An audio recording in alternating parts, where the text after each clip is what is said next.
We have 1 week left of the 2025 NFL season. I can't believe it is over, and then it's going to be playoff time. But once this final week is done, all these awards are going to be taken and counted for. There shouldn't be any playoff implications on who's going to win what award this year. So today, I'm going to be giving you guys my 2025 NFL awards. And these are who I would give it to, not what I'm predicting it to be. There are some easy ones, and yeah, there are some hard ones. Maybe the biggest award out there is the toughest one to choose from. And we're going to save the best one for last. So we're going to start off with the easiest one, maybe. Myles Garrett is going to be my defensive player of the year. So Myles Garrett is minus basically 20,000 out there as well. So he's the clear on favorite to win DPOY this year. You got to give some love to what Will Anderson has done this year and his partner in Houston, Danielle Hunter, Nick Benito, Jared Verse, Brian Burns, Aiden Hutchinson, even Byron Young, I think, of Los Angeles have all done a great job this year. But yeah, this is Myles Garrett's award. He hasn't broken the single season sack record yet, but he's at 22 sacks right now. My Steelers basically did not want him to break the single season sack record against them. That probably costed them the game as well, which don't get me started on that. But Myles Garrett has 22 sacks right now in 16 games. He's got 59 combined tackles, 32 tackles for loss, leading the NFL. He's got a pass deflection, 3 forced fumbles this year, and 37 QB hits. He's just getting double teamed out there, and he's looking like he's in the prime of his career. He just turned 30 yesterday as well. And yeah, this is going to be Myles Garrett's second defensive player of the year award. He won it back in the year 2023. He's going to win it here in 2025. This one is a guarantee. Yeah, Myles Garrett is winning DPOY this year. Nobody else is coming close. I think at the start of the year, we were trying to figure out who was going to go to, but this year it's way more certain than last year when it was like Patrick Surtain versus TJ Watt versus Nick Benito. So yeah, Myles Garrett is my DPOY this year. He's been the best defender in the sport, fresh off that new contract extension with the Cleveland Browns. So yeah, offensive rookie of the year feels a little bit weird. Maybe not the strongest group, and there's no consensus offensive rookie of the year.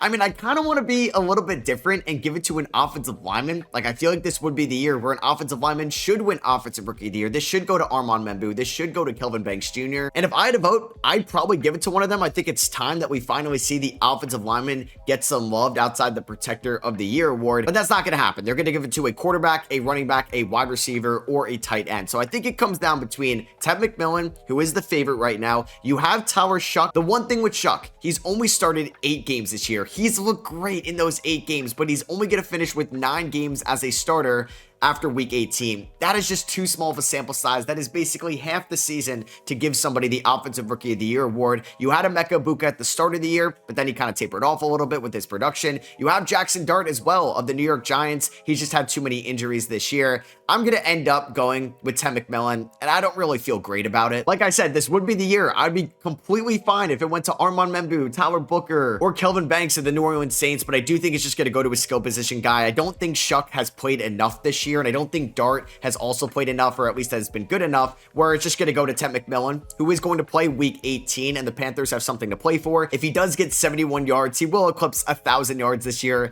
in 17 games. He's averaging around 58 receiving yards per game, 66 catches on 116 targets, 929 yards, and 7 touchdowns. He's had some really good games this year against Atlanta and against Buffalo and against Arizona, but he's had some really quiet games this year. He had 1 catch for 5 yards on 4 targets against the Seahawks in week 17. I mean, Bryce Young in that passing attack could not get going whatsoever. Ashton Jetsy's kind of had a little bit momentum towards the end of the year. Same with Cam Ward as well. Tyler Warren was a great rookie at the start of the year. RJ Harvey's been playing good as of late as well. I don't feel good about this one, like I said, and if Tyler Shuck played like 4 more games, I would have given it to him, but I just can't give it to him for 9 starts at the end of the year. So I'm going to go with Ted McMillan. But like I said, this is not a strong year for the offensive rookie skill position guys. I'm giving it to an offensive lineman if you would allow me to. All right, and let's go to defensive rookie of the year. This one is also pretty easy in my opinion. It's going to go to Carson Schwarzenegger of the Cleveland Browns. I think Nick Emmanwori of the Seattle Seahawks, James Pierce Jr. of the Atlanta Falcons can all be in this consideration as well. Even Abdul Carter's had a couple good weeks to end the season, but just not a good enough rookie year season long. So I think it's going to go to Schwarzenegger, who has started 16 games for the Cleveland Browns. He's played through some injuries. He's got 2.5 sacks for an off-ball linebacker. He's got 3 pass deflections, 2 interceptions as as well, and 156 combined tackles, 67 solo tackles, 11 tackles for loss as well, and 9 QB hits, flying around all over the field at 22 years old. He was the 33rd overall pick in the draft. Also, maybe not the strongest defensive rookie class either. I don't think there's somebody running away with this award. Kind of like a down rookie year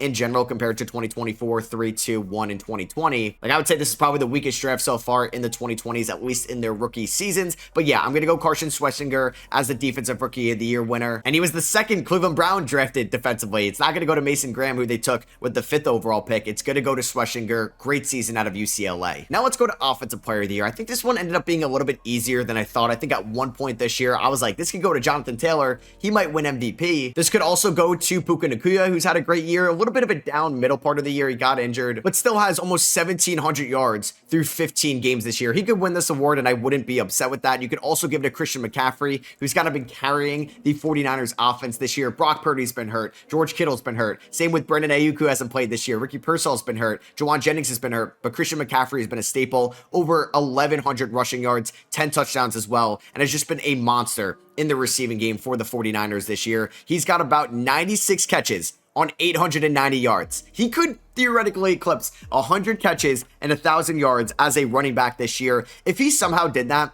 in week 18, which they have something to play for, the winner of the Seahawks 49ers gets the 1 seed in the NFC. And if somehow McCaffrey has 4 catches for 110 yards in that game, I would change my mind and give him the Offensive Player of the Year award. Heck, I could even give him the MVP award at that rate as well. And Bijan's obviously been great this year as well, but I'm going to give it to Jackson Smith-Njigba of the Seattle Seahawks. In year number 3, he was by far the best receiver this year, in my opinion. 113 catches, 1,709 yards, which is leading to take some of the defense's attention. Like, Cooper Kupp hasn't been that guy this year. Torrey Horton is a rookie. They traded for Rashid Shaheed. But JSN has built up this nice connection with Sam Darnold. And I think in his age 23 season, he's going to win Offensive Player of the Year for Seattle. Like I said, if it went to CMC, I wouldn't be upset with that. I think he's the only other guy in the running. I would really hate it, though, if the quarterback that didn't get MVP also got Offensive Player of the Year. I feel like QBs should never win this award. And then another easy one here, Comeback Player of the Year. You have Aiden Hutchinson, you have Dak Prescott, you have Trevor Lawrence. But no, this one is going to go to Christian McCaffrey. It's pretty easy. I just listed off his great stats this season. I feel like McCaffrey either misses the whole season or plays the whole season this year. Thankfully, we got a healthy Christian McCaffrey year. He'd be my Comeback Player of the Year winner. Oh man, and then Coach of the Year. You have, I think, 4 guys that are front runners for this award. You have Mike Vrabel, a new head coach in New England. You have Kyle Shanahan, who I think is overachieved with all the injuries this year in San Fran.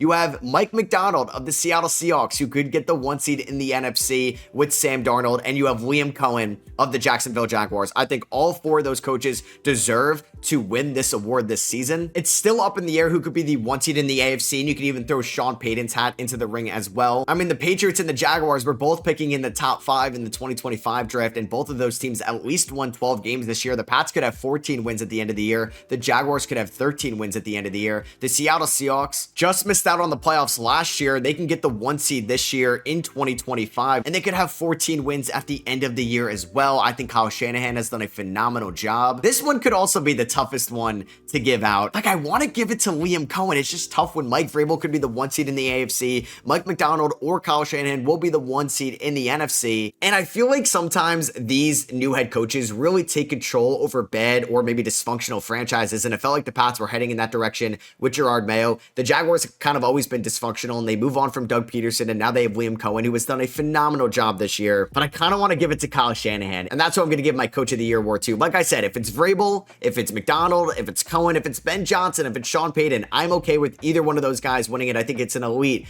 Coach of the Year race, but I'm going to go with Kyle Shanahan, who lost Brock Purdy for a little bit. Mac Jones stepped in, was just fine. All his skill position guys have been hurt this year outside of Christian McCaffrey. The offensive line has been banged up. He lost his top 2 defenders in Fred Warner and Nick Bosa, and he's playing for the 1 seed in week 18. I think it's been a Kyle Shanahan masterclass this year, and he's going to be my Coach of the Year winner for the first time in his career. And then I think there's 3 players that could win the Protector of the Year. You have Trent Williams, you have Lane Johnson, who have been banged up this year. But I'm going to go with Penei Sewell of the Detroit Lions. I was kind of scared he got hurt against the Minnesota Vikings, but he came back in that game. He's been nursing some injuries this this year. There's a reason why Jahmyr Gibbs has been so good. Now, it's because of Jahmyr Gibbs, but Penei Sewell is still, I think, the best offensive lineman in the NFL right now. He is still just 25 years old. I think the other guys have been great this year, and the offensive tackle position is in such a good spot in this league. But I'm going to give the first ever Protector of the Year award to Penei Sewell. It would be wild, though, if it ended up going to like Kelvin Banks or Armand Membu as a rookie, but they don't win Offensive Rookie of the Year. There should just be like an Offensive Lineman Rookie of the Year or something like that, and it could just go to an offensive lineman. I don't know. And then the last award, the MVP award. Right now, it's a two-man race. You know, shout out to what Josh Allen, Caleb Williams, Bo Nix, Trevor Lawrence, CJ Stroud, Sam Darnold have done this year.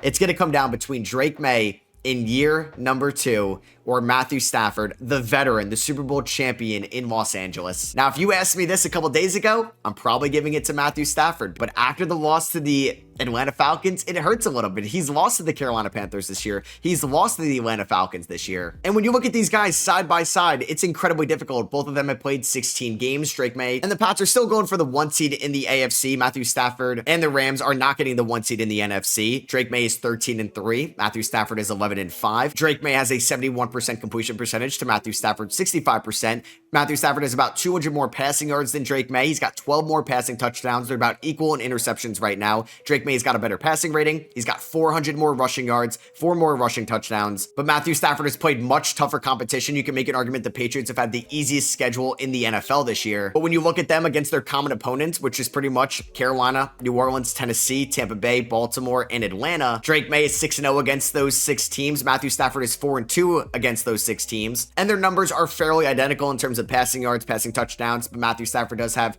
3 more interceptions, with a couple of those coming against Atlanta in week 17. And if you want to give it to Matthew Stafford because of the strength of schedule, I'm not going to disagree. There's a reason why this one is so close. I think this one is even tougher than the Josh Allen versus Lamar Jackson one last year. I'm going to go with Drake May, though. Drake May is going to win MVP in year number 2. You have to play who's ahead of you in the schedule, and Drake May and the Patriots have just won this year. Yes, it was objectively an easy schedule this year. They, for some reason, lost to Las Vegas in week number 1, which is maybe the weirdest week number 1 ever. And they lost to Pittsburgh this year. They did lose to Buffalo in a game, which they had a nice lead in that one, but he's beaten Tampa Bay this year. He's beaten Atlanta, who beat Matthew Stafford. He beat Carolina, who beat Matthew Stafford. He beat Buffalo in Buffalo, but I can't really sugarcoat the schedule. It's such an easy schedule this year, but Drake May is going to be my MVP at the end of the day. 30 touchdowns, 8 interceptions. He's a dual threat quarterback as well. And what also is on Drake May's side, he doesn't have Puka Nacua. He doesn't have somebody that we just talked about in the Offensive Player of the Year race. He doesn't have an offensive mastermind head coach in his ear like Sean McVay. He had Ramondre Stevenson and Travion Henderson. You could say that's a wash compared to Kyron Williams and Blake Corum, but he's throwing it to Stephon Diggs, who's been great this year, Hunter Henry, Pop Douglas, Kayshon Boutte, Kyle Williams. It's not as much of a luxury throwing to Devontae Adams and Puka Nacua throughout the course of the season.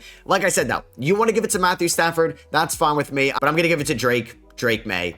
So yeah, I hope you guys did enjoy. Let me know your awards down below. I would love to know who you guys have winning MVP in the comments. Are you team Drake May? Are you team Matthew Stafford? Do you agree with me? Do you disagree with me? Let me know down below. Drop a thumbs up if you guys did enjoy, and I'll catch you on the next one. Peace.